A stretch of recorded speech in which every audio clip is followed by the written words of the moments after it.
Hello and welcome to the Disciplined Troublemakers podcast. I'm your host, Scott Shagory. Our core goal here at DT is to provide insight and tangible value to CEOs and leaders of tech companies, large and small. We cover critical ground around scale, operational fitness, acquisition, and creating great companies. Today, we'll be talking with Joe Saunders, CEO and founder of RunSafe Security. RunSafe was founded in 2015 by Joe and CTO Doug Britton to help protect embedded devices and systems from exploitation. Joe's also an advisor on several startups, a partner with Next Gen Venture Partners, and a graduate of UMichigan and also George Mason University here in Northern Virginia. Joe, welcome to the podcast, and thank you for carving out some time to chat with us today. I really Happy appreciate to be here, Scott. I really appreciate being on your episode. So I look forward to the discussion and love the podcast theme. Yeah, thanks. Thank you. Thank you very much. So let's go ahead and dig right in, because you and I met through Michael Wellman back in 2018 or 2019. And one of the things that really struck me about you guys in the early days, and then, writing about you when I, had a blog and that sort of thing, was that, a core thesis of RunSafe is really, you guys define threats in economic terms. You don't tell a story of good versus evil or et cetera like that. Others, certainly plenty, did then and continue to do now. So, for your ideal prospect and customer, how does the shift in, how you guys talk about economics as opposed to the, we'll call it good and bad, what is the impact on their decision to either work with yourselves versus other solutions in the marketplace, and how that's kind of, I'll comment afterwards, but how that setup kind of unfolds for you guys and what you do? Well, you're right, Scott. I think kind of the founding story of RunSafe was looking at all the problems with cybersecurity stem from, constantly having to chase vulnerabilities and come up with new ways to fix things and patch things as you go and identify known signatures and just kind of keep chasing. You're constantly on the treadmill. And a common thread between me and Doug then was, that sounds exhausting, chasing and chasing and chasing. We wanted to fundamentally change the concept, and the idea was to come up with a solution that would not only protect against known vulnerabilities, but also against unknown vulnerabilities, and almost future-proof your technology from cyber attacks. And so we wanted to eliminate entire classes of exploitation, not individual exploits themselves. And so with that, when we talk to our customers, to answer your question kind of directly, is they think about it in operational terms. How much savings do I have by smoothing out my patching process, by getting rid of the madness of, identifying a vulnerability, immediately developing a fix, immediately pushing that out, knowing that at every step there's a delay and there's probably some drop off and people don't apply all the patches. They fall behind on their versions. And so that model is broken economically. And so we wanted to demonstrate a way to bring an economic model that was more sound, which was to take entire classes of vulnerabilities off the table from exploitation and do it in a way that doesn't slow down developers, that doesn't, cause you to chase every single vulnerability, every single exploit as it comes out. And the good news is we picked the vulnerabilities that we take off the table that MITRE and others have said are the greatest software weaknesses in software today that lead to the most devastating attacks and are the most common vulnerabilities that exist, today. Yeah, no, and that makes a lot of sense. I mean, from my standpoint, thinking about it also from kind of a marketing, sales, and even strategy point of view, is just that, when each of us, just as human beings, are in some sort of fear-based state, either we've placed ourselves in that or others have placed us in that, what's the most logical decision to make? It's to make no decision at all, which means to make no buying decision. And I just, in talking with even not so much technology teams and so forth, but even just others where they know security is a big deal. It has become even, obviously more important whether you're following the administration's initiatives and things and executive orders because you have to or because you just plain care. Often firms will just scare the bejesus out of someone or a team, and then they just won't decide at all because they don't know quite what to decide. And the safest thing you do is just to kind of pull back. So I guess for me, the principle behind it, beyond what you have described in just strict economic terms, which I used to, and we've talked about this in the past. In a former life, I was, head of a NOC, and we had a variety of obviously security vulnerabilities on top of 20 other things that were everything was a crisis. The economics, the practical economics that you've described is, yeah, I mean, it makes huge sense. I just find sometimes I think from the other side of it, where you're again trying to sell a service or a product or whatnot, frightening people into a decision is usually a very, very tough thing to do consistently and then to scale around that. It's just, I just think it's a really tough and rather short-sighted way of doing things, at least to build a company anyway.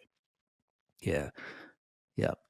In terms of, who RunSafe's ideal client is, because I'm sure that has changed and morphed and grown since 2015. And when I wrote about you guys for the first time, I think it was again in 2019. I'll have to check. Are you guys focused on large enterprises and governments or large national governments, or is it smaller firms? And I guess, where do you guys start, either from a revenue perspective for that company or with a government agency, as if it's a budget like DoD or however they're slicing and dicing that? What is, for my audience and other CEOs, what does that look like for you guys? So we focus in on protecting software across critical infrastructure. And, the owners of that infrastructure are buying all sorts of software products that they deploy into that infrastructure. So our ideal customer and our target market is all those OEMs, all those product manufacturers who build and ship devices. And that really is across all the sectors of critical infrastructure. So today we're protecting software embedded on engine controllers for, an engine control company. We're also protecting firmware that goes on major computer server platforms. And so we are also protecting, as you say, things for the government. So we're protecting, vessels that go on water for the Navy. And, the F-22 is something we're protecting for the Air Force. And then other products or other platforms for the U.S. Army. And they all have embedded software on various weapons programs where when that device is in theater, it needs to operate. And so resilience is a key thing. But if you go back to all the product manufacturers, part of their decision-making process, and that would include folks like Schneider Electric, who are shipping things into energy grid or in industrial automation manufacturing plants. So folks like that who produce technology that get installed inside a broader aspect of infrastructure across critical infrastructure, in fact, is our customer.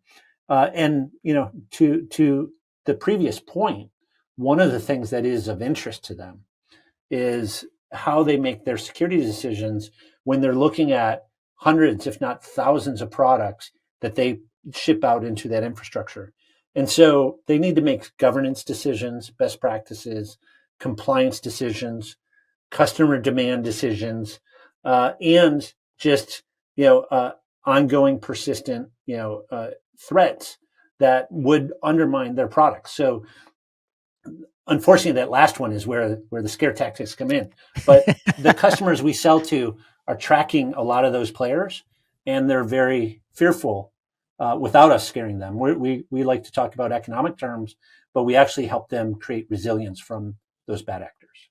Yeah, and that makes a lot of sense. And you guys have talked about that, either in other venues on the podcast, stuff like that, in terms of just how I just think language, as we all know, language shapes intent. It shapes our focus and what we prioritize. And I just think, the economic conversation just roots things very, very differently. And I just think it's really powerful. And it's nice to have, folks like yourself at RunSafe just consistently share. It's not even sharing a message. It's like a philosophical approach to problem solving that just ends up, again, just having, I think anyway, all sorts of productive benefits. To dig into the tech a little bit here for a generalized, audience and so forth, memory vulnerabilities remain, and I'll put this in quotes, a great option for bad actors to exploit. Do you think that the biggest opportunities here in terms of changing the game around this is really kind of on the hard side? So, it's tools, it's automation, it's making things as frictionless for someone or a team as possible. Or do you think it's really on the softer side, meaning kind of a cultural or awareness and understanding of the software's end users and the pressures that they feel within the context of the work environment that they have? Because there's kind of, I won't call it a debate, but there's a lot to potentially talk there, and I'm curious about how you guys, or how you and the team at RunSafe think about that. Well, this problem has been around, that we solve has been around for 40 plus years. And so on the one hand, training and awareness and some of those softer skills around, cultural, aspects of value and security and things like that, those are always extremely important. The flip side is, the hard tools give you a means to dramatically reduce the attack surface and change the game to free up resources to do other things. And so I think I hate to say it's both. And if you wanted me to choose, I would still take a step back and say what has really changed the game since this has been a problem. Memory-based vulnerabilities have been around since the 80s, and they comprise, in compiled code, they comprise 60-70% of the vulnerabilities. Many people aren't even aware that they exist. So there is an educational aspect. But what I would say is, in the past year, the US government has gotten so serious about this problem. The NSA has issued guidance that people need to solve this problem. The National Cyber Director has included memory safety as one of its core tenets in the National Cybersecurity Strategy. CISA has included it in secure by design, secure by default programs. The DoD is taking steps to protect against software vulnerabilities that are memory-based that we talk about. And Congress has asked for oversight regarding memory safety. All this has happened in the past 12 months. The previous 40 years, the government was not calling this out. And why is that? It's because people fear that critical infrastructure, I'll go to the fear comment, they fear that critical infrastructure is vulnerable. Now, national security fears for a single company is not the driving force. That's the government's driving force. So finding ways that are economically sound, that achieve a dramatic reduction in the threats, or I'm sorry, in the risks, really is a significant change. So I think the education, the awareness, and the drive from the U.S. government is actually going to change how people view this problem in a very profound way. And so I think there are soft angles. I think there are hard tools angles. And I think the government focusing in on the problem for critical infrastructure certainly helps as well. Yeah, I think, and I would agree. It's an important clarification where in this maybe one of few instances where fear has been a genuine driver of not just regulation, but alignment, enforcement, et cetera. Everything's kind of lined up in a way that would be ideal in a very compressed period of time where there was genuine urgency and a desire to actually solve the problem being driven, as opposed to just screaming at each other, which can happen quite a bit on Capitol Hill. So, yeah, agreed there. In terms of you mentioned in your answer education a couple of times, which leads right into the next one that I've got here, where a lot of cyber teams spend a lot of time educating, bringing someone up to speed on the issue or issues, how their technology works, feature set, They eventually get to, obviously selling someone's future to them, but it's really often at significant cost, not just the money, but the time. Just the whole process is just very often complex. For you guys in the embedded space, and obviously DevSecOps, and with what you guys do with what is a very typically technically educated buyer, but also has other challenges to it. What does that look like? How much education do you end up having to do, either generally speaking, and I'm sure you do a lot of education, whether it's on your podcast or in other areas broadly, but then, with, your sales team, how you align your marketing, things like that. What does that either look like for you guys, or what does that really look like for you guys? So we've done a couple different things. We did something from a product perspective that I think dramatically changes the discussion. And so with that, what we've done, and I know you know this, we released a product called Gremlin that begins with generating a software bill of materials. And the reason that is relevant is because I first need to know all the different individual components that are in my product. We have one customer who makes a really small piece of firmware code. It has 1,000 components in it. 800 of those components come from the open source world, and 200 components of the 1,000 are components that they build themselves, the value add that particular manufacturer makes. That's a lot, even at 200. Okay. Yeah. And so that's not uncommon. We have other customers that have many more packages that go into their, platforms and products.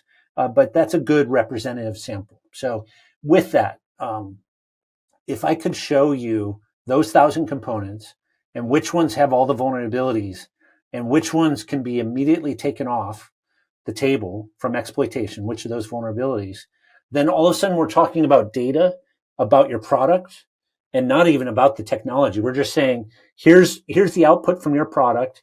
Here are the vulnerabilities associated with it. And look, out of 1,000 components, there's 1,200 vulnerabilities, and 900 of them we take off the table. So would you like to go further with that? And that is very powerful. You're talking about data then. It's a much different equation than saying, the risk of your exploitation is this. And in the field, we've seen this 0 day, and look, it got exploited over here, kind of chasing yesterday's news. Well, here's what's in my product. And the best thing is all these companies want to use software bill of materials now because it improves code quality. It improves understanding the vulnerabilities. It shares information with their customers, and it standardizes a way for everyone in the software world to communicate, including those that are concerned about security. So that has dramatically changed our ability to have discussions because we're talking about your products and not having to explain, the types of vulnerabilities that we protect against. So that's been a very, very significant change. And we invested in the software bill of materials to help illustrate why, prevention's needed with our security protection products as well. Yeah, no, I mean, I knew of Gremlin that fills in a number of gaps because and this as well as does many people who will listen to this, where so many times any tech company will go ahead and sell their features in their side of on their side of the pie, as opposed to really solving for being on the other side of that, Venn diagram or pie, if we were to kind of visually think about that for a minute, where that customer is and then what those pressures happen to be. And then you're selling essentially their future. So technically you're educating them, but really what you're doing is pointing out solutions that you offer with an environment and a world order that they already live in. They don't need to change fundamentally. All of their processes, or many of them, can remain the same. And you just guys, RunSafe, if you will, slots in and given the percentage of what you can do relative to the vulnerabilities that you share with them that they have, it's you make it so easy for them that it's basically almost like a no-brainer. How could we not move forward with something like this, or at least have you guys be in the top 3 for some evaluation process that they might have? Because I'm sure there's got to be that with whatever platform they're running, or platforms. We certainly had ours, and it was just very stressful to try and figure out, okay, which vendor do we bring or vendors do we bring in, what type of platforms do we need to create to go ahead and vet it just, it got the complexity of just doing that, just thinking about it was almost like a fitness regime where you're like, oh boy, I got to track my macros. I got to do this. Before I've even actually modified and stopped eating as much sugar, it just ends up being just a huge stress test. It's like, oh boy, that's just too much. I'd rather do something else. That just seems too painful. So, yeah, I hear you both from again, having run a knock in the past and just the stresses around that practically. It just is, that's a stress reliever right there. Yeah. Cool. How do you guys, I guess, pivoting just a little bit here, because you've talked about, just a minute ago about how you guys, again, just do things. How do you guys think about success? I guess either individually, kind of as a team and as a company. I know you have some firm views about that, so to speak. And I'm curious as to what those are for the audience, because a lot of teams, they'll grow real quickly, but they're not quite sure what then success is or how they should shape their individual team members, et cetera. And I know you guys have gone through that and, come up with some, ways of thinking about that. So if you'd be open to sharing it, that'd be great. Yeah. I mean, success from our perspective has many dimensions, as you can imagine. Certainly success for our customers, the ability for them to reduce their operating costs and supporting their patching process and still increase resilience. So, with that, a good metric for us is our customer churn rate, which is extremely low. So when we sign up new customers, they stay with us for the long haul and, ongoing basis. And so I think in all our years, we've lost maybe one customer, and it wasn't even really for reasons related to our stuff. So I think that's a good testament that we do what we say we do, that we deliver on their expectations and we set the right expectations. And for me, that's probably most important. But even this year, then we had some goals, as a company, and we wanted to. We had three main objectives as a company this year. And that is, first of all, we wanted to be cash flow positive. So we are, generating and surviving. We don't, we're not losing money. We're making money. We don't need to take outside investment unless we want to grow faster, which we very likely will take in additional investment. But the whole idea, I think, in today's world is that you need to maintain growth and show profitability. And so I have some of my board members and investors have shared, and different investment bankers I've talked to in the past have taught me about the rule of 40. And the rule of 40 is the combination of your growth rate and your EBITDA. And if it's at least 40 or more, you're going to get a really high valuation multiple on your company. And so we're striving to always maintain that rule of 40 kind of goal. But so first goal this year was to be cash flow positive. Second goal was to dramatically reduce our sales cycle. And we did that by introducing our new product that begins with the software bill of materials. So instead of waiting for people to deploy our technology, can we reduce that sales cycle? And we've done that. And then the third one is really to leverage and support what the government is investing in to achieve memory safety overall across critical infrastructure.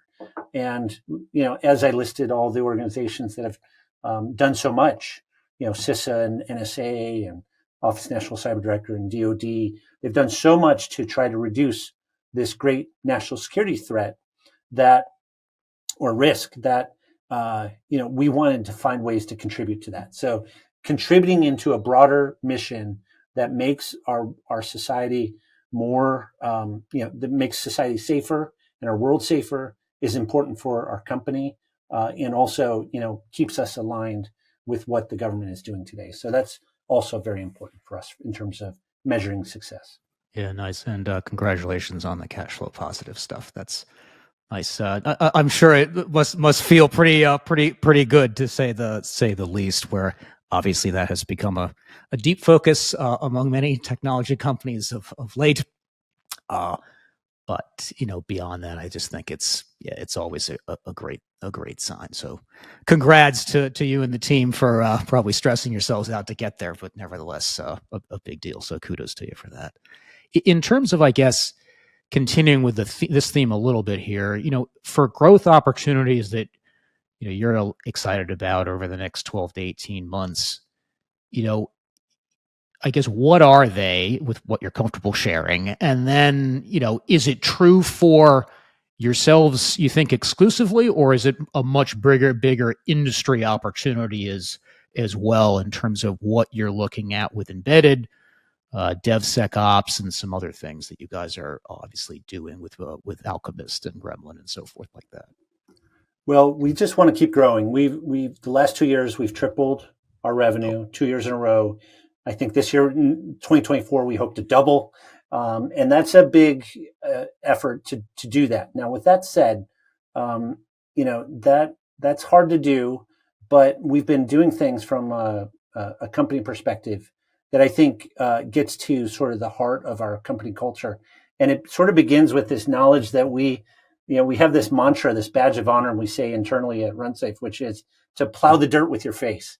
And it's kind of it doesn't sound like a big scale story, but it actually is. And sounds punishing to me, but I hear what you're saying. Yeah. But basically, you need to go engage. You can't think about things. You need to go talk to people. You need to go talk to customers and really understand what's driving them. And you might learn a thing or two if you go talk to a customer. That's the bottom line. And so with that, we also have a couple principles that kind of drive our company culture to support our scale and our growth. And that is something I call above the line versus below the line. And above the line are all those principles that help you achieve a high growth company the right way. And that is, having a standard product that meets the product market fit. Being able to build that and deploy that easily, so our customers can deploy in like 15 minutes. They don't have to do a lot to get going. So a bunch of things like that add up to being above the line for us. Below the line is a bunch of custom work, that a lot of hands-on different code that, and maybe, what happens in those cases is quality assurance suffers, delivery schedules slip, customers are disappointed, expectations aren't always clearly set. And so there are things that sort of drag down our business that are below the line. And so I say that because as a company, everybody in our organization knows the difference between above the line and below the line. And so the entire organization knows what kind of business we do want to do and what kind of business we don't want to be. And so with that sort of empowers everyone in the organization to keep us on path for the growth that we want. And it's the growth in the right way. And I think that's part of what contributes to us being profitable and being around for the long haul for our customers, is that we really know what our identity is. And, everyone kind of lives and breathes that. So those are a couple of things we're doing internally to help fuel that growth. But within the market, I think we're only scratching the surface. I think the government tailwinds in terms of solving for memory safety, we have customers that have thousands of products, and their only alternative today is to rewrite all those products into memory safe languages.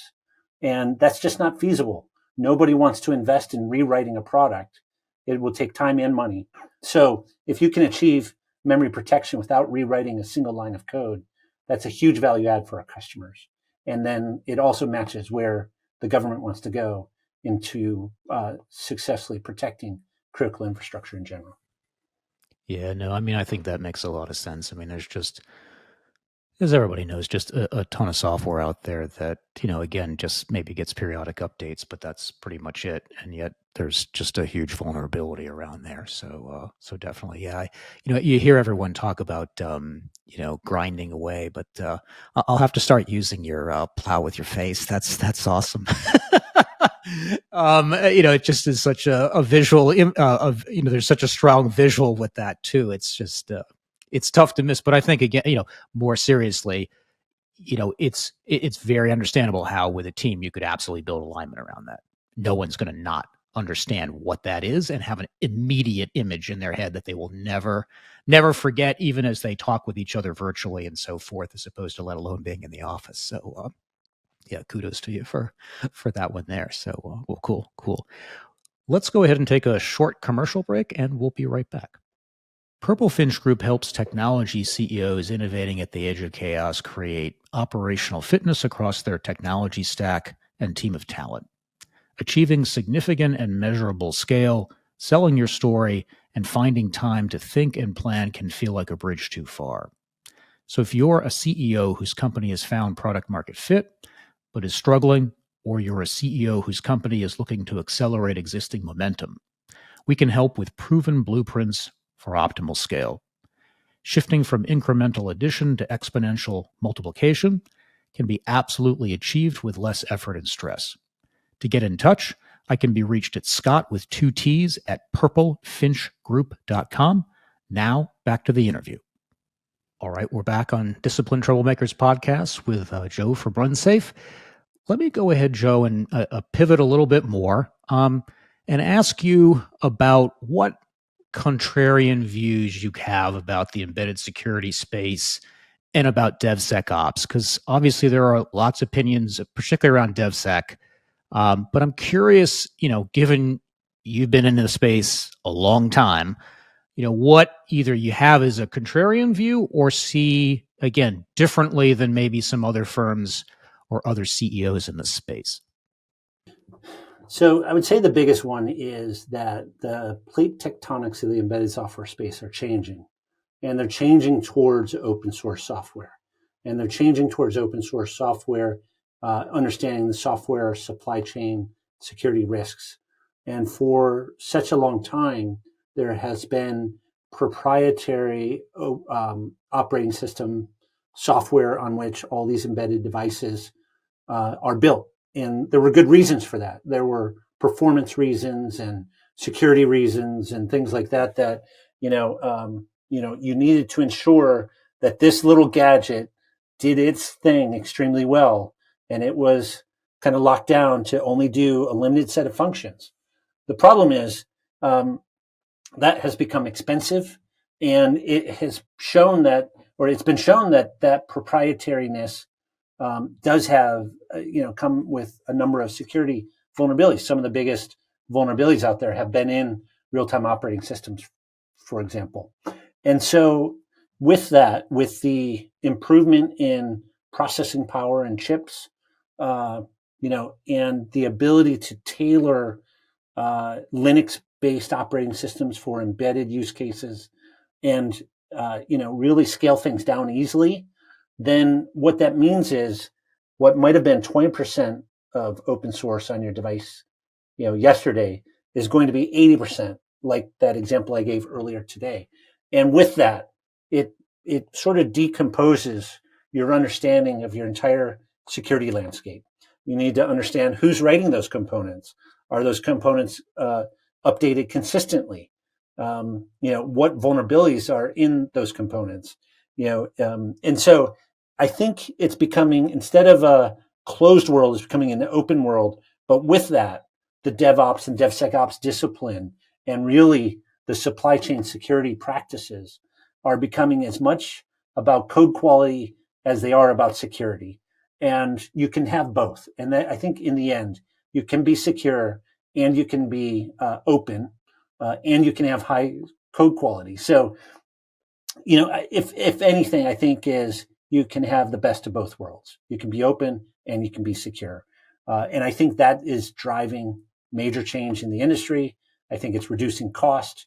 And I think it's, also, kind of changing the software development world a bit as, people are looking at vulnerabilities in their software and improving code quality.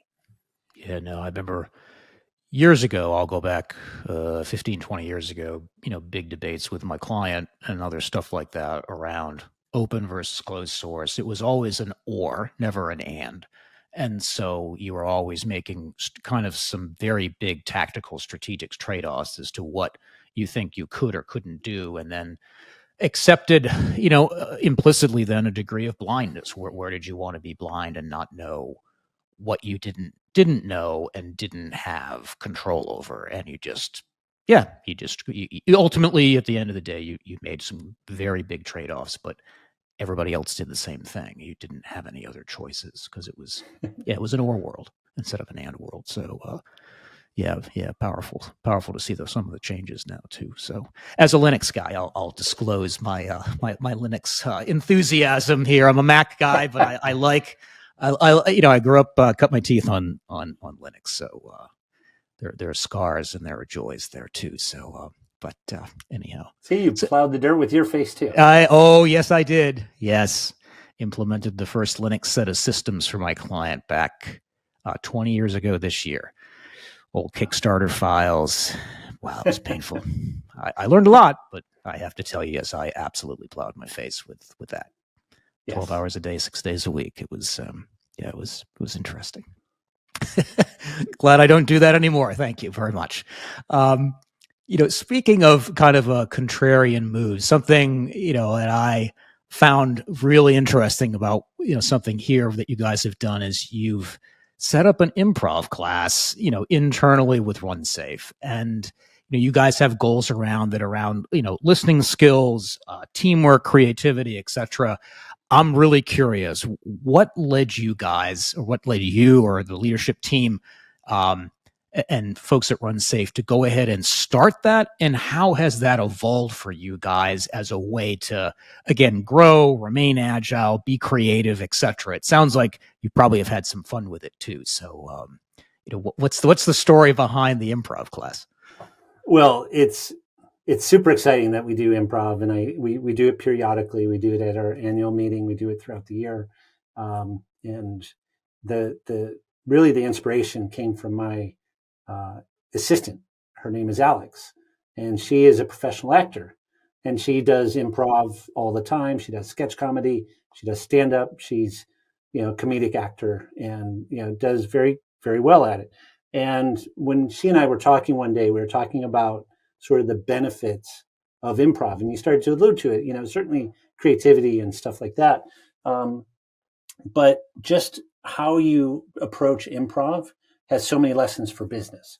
One of the principles of improv is yes and so the whole idea is that you're open and you're going to add to the conversation, and by doing that, you're creating a dialogue between people.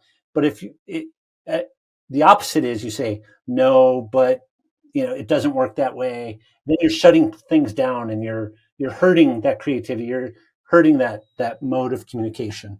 So yes and is a powerful principle from improv, and we wanted to sort of share that with the company and do all that. Another really important principle of improv: think about a basketball team, you think about a football team, you think about any sports team or any athletic team of any type. In improv, it's no different. You want to make other people look good. So you might want to make your customer look good. You might want to make your colleague look good in a meeting. You might want to make, and so the idea is to be selfless and to give the opportunity to others to let them kind of shine. And so looking for those moments where other people can step in and score the basket or make the catch or what have you, because you're a team. And so, in improv, you try to set other people up to be able to make the jokes. And so, you want them to look good. If it's all about you and you're trying to be funny and you're dominating, then you're not creating a cohesive team, and you're probably not all that funny in the first place. But, it's sort of that give and take between two people that creates a real authentic moment that becomes really funny. And so, I don't know, there's a lot of business lessons, but I have to say it was Alex's idea, and Alex does the training. She's really good at it. Our team likes it. And there's really, really good applied business skills. And so if the government shuts down this year or another year, we have thought about offering for fun improv training for folks who, may want to, do some other things with their time. So those are, because we think the power is so great, we would love to share it with others in different ways. Yeah, no, I think it's really great. I think too, comedy and things like that, of which, I'm personally not very good at. It absolutely, for improv, you have to be in the present moment. So much of our time is either spent in the past, we're thinking about the future, worried about the future, and with that is a story, or oftentimes that ends up weaving in our fears and doubts, as opposed to being in the present moment with one or more people to really kind of share and exchange. And when you can do that, and do that in a business context, whether it's with yourself, your customers, supply chain, et cetera, like that, I just think, I think we could all agree, it can be very, very powerful. So, yeah, really, really interesting. I'll have to think about that some more too. So, maybe take an improv class at some point, but that could be a little stressful, but fun, but could be fun. One other piece along the creativity side is I want to make sure we mention it here, and I'll include it in the show notes in the bottom, is, you guys started a podcast, if I recall correctly, in 2020 sometime, called The School of Hard Knocks. What do you enjoy most about having a company podcast? And, what have you either learned or shared and so forth like that with that podcast? I'm curious. So, the genesis, first of all, I have to give credit to Alex again, because she's the secret sauce, huh? She is. I do this thing internally about what I call the School of Hard Knocks for all employees. And the whole idea is to share the 25 biggest mistakes I've made in my career and what I learned about it. And the whole idea is to make it safe for people to push the envelope and not be afraid to make mistakes. And the whole idea is, if you make a mistake, it's okay. We're going to learn from it. And we're all going to be a more resilient organization because of it. And people are going to push the envelope. They're going to feel comfortable standing up for what they think is right and doing, the right things for the company, et cetera. And so Alex had the idea that we should turn that to the external world and feature security leaders and talk about their biggest lesson or their toughest lesson or one of the things they really had to learn, a hard lesson from. And what's great is you get all this perspective from leading security leaders, who've had really interesting careers, and everyone has the same thing. They've made mistakes in their career. Things they had to learn a tough lesson from. And the idea is it sort of humanizes everybody. Like, we think someone who's achieved all these great things in their career must be perfect, but they're not. They make mistakes, just like I do, just like Alex does, just like all my colleagues. Maybe not you, Scott. Maybe you are. My list is longer than your list, dude. We couldn't even start. Yeah.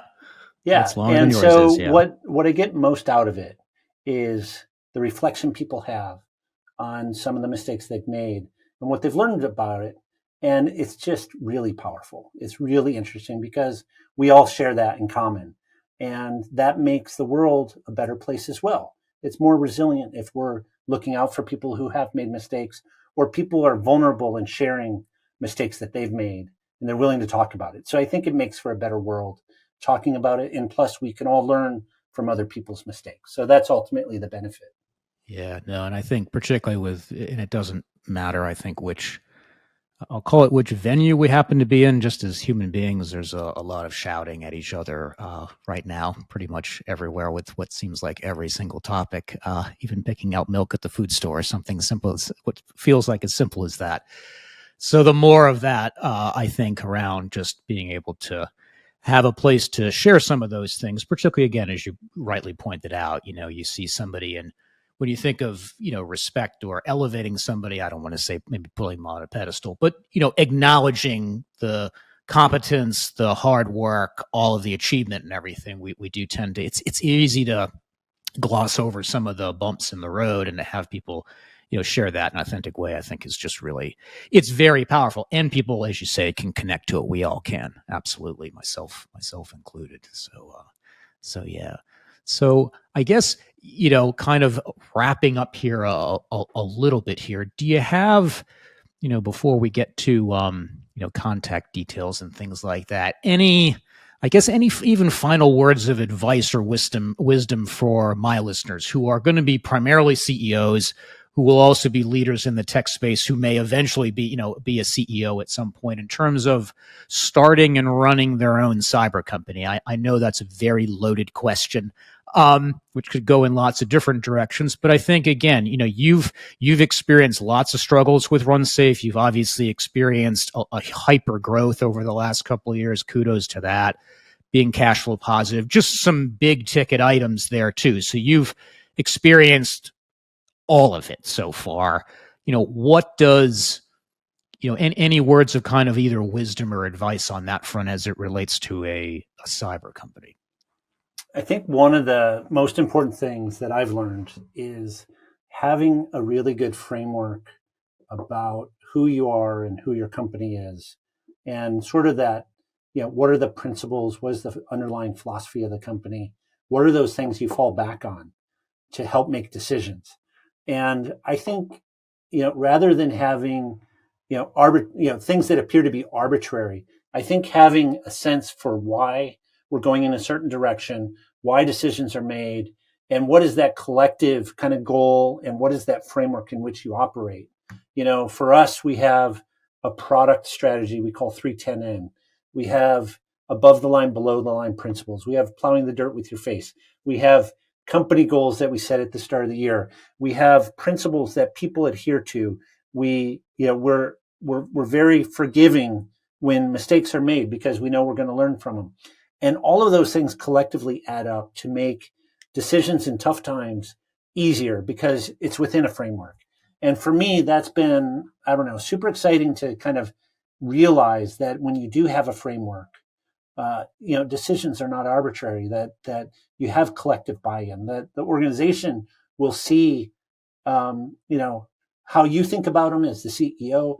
But more importantly, as a CEO, you see that everyone has this common framework for how they're operating. And that can just be powerful because I think it just puts all these discussions on such a positive point of emphasis.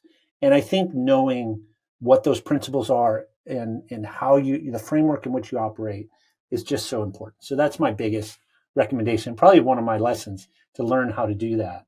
For me personally, it's been very gratifying to see it play out and be helpful to everyone in the company.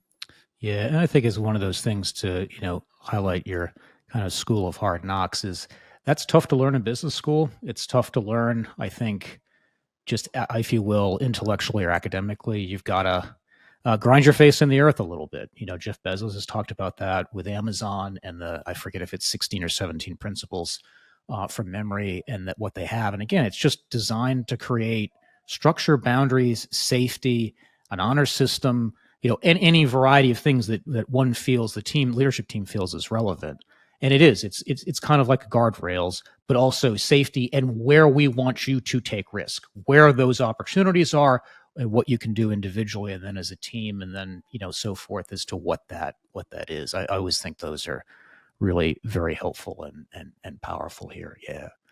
I guess my last question for you is always, both for you and for the audience, is do you have for maybe a challenge or two that you've got over the next 12 months that you might like help with or might like guidance or assistance with, if there is anything, and you're comfortable sharing it, depending on who listens to this and might reach out and say, hey, I might be able to help Joe with that. So let me reach out to him. Is there anything that you or RunSafe would like some assistance with? Yeah, there's a couple major areas where we could use some help. We certainly are managing products internally, and I think doing an okay job of that. But thinking about our product strategy for the long term is something that we've done as a committee, and kind of collectively we use it as a way to align all of our different areas. But a real product leader that can kind of think the same way we think, but bring some additional perspective on product-led growth and certain areas like that can help us reach our broader addressable market in an efficient way is one area that we're looking for. And I think challenging assumptions on the best way to drive sales is always a good thing. And we can come up with new tools. We can come up with new analyses. We can come up with new solutions that get that sale going faster. But that's something I'm always open to, because I think the market has dramatically changed, even just since COVID. But if you go back 5 or 10 years or 20 years, go-to-market strategies are completely different. How you reach people is completely different. What message you need to deliver is completely different. What medium to reach them in, completely different. And so I think we try to be innovative and we try to stay current with the best tactics. But I think we could always use more help to do that. And so for me, some of those customer-facing long-term product roadmap ideas to really drive our strategy and how best to engage our customers more completely is something I'm always open to. Yeah, no, that both are perfectly understandable. And if you've tripled yourself twice, I can only imagine from a product standpoint that there's been some stretching there, and so forth. And the other pieces makes perfect sense too, where it's so much has accelerated and changed, just even with COVID, et cetera, and reaching out to those ideal prospects is just, again, there's on the one hand a million ways you could do it, but on the other, again, what is the most effective and most meaningful for that prospect or that potential customer, for them as well and their team. So yeah, in terms of, I guess, in case someone can help you or wants to reach out, what would be the best way to reach out to? Do you want something like LinkedIn or et cetera, or what would be best for yourself in terms of reaching out? Yeah, I mean, I'm always accessible on LinkedIn. Joe Saunders at RunSafe Security. But also, if people want to send me an email, they can reach me at joe@runsafesecurity.com. Always happy to hear from people, and certainly always happy to engage with you, Scott. And if you have any referrals, we'd always take them. But with that said, I am very transparent, and I enjoy chatting with people. So if people want to ask questions about what we're doing or how we're doing it or how they could help, I'm always happy to engage. Yeah, no, that sounds great. Yeah, I will give some thought to the product side of things. I do know I can actually think of one or two people. So I actually might be able to possibly help there. So yeah. So with that, let's go ahead and I think we'll go ahead and close out here. I really appreciate you carving out time today to chat with me, to catch up with you about what's been happening with RunSafe over the last couple of years. Congrats on all the growth. That's a huge accomplishment, and I'm sure a little bit more than a little bit stressful. But at some point in the future, I'd really love to have you back on the podcast, and we could cover some other topics that we didn't get a chance to cover today, and then just see where you guys have gone if you are open to that. Yeah, absolutely. Thanks for having me today, Scott, and thanks for all that you do. And certainly look forward to chatting again on the podcast and otherwise. Yeah, it sounds great. Well, thanks very much, and we'll be in touch. Thank you for tuning into the Disciplined Troublemakers podcast, and we hope you found the episode valuable. If you did, please subscribe to the Disciplined Troublemakers podcast on your favorite platform and leave a review. Putting this podcast together is a group effort, so I'd like to provide a shout out to Heartcast Media and their team for all of the assistance they provide with each episode. If you want to get in touch with me directly, I can be reached at Scott with 2 T's at purplefinchgroup.com. Purple Finch Group is the sponsor of this podcast. We have another podcast episode out very shortly. Stay tuned.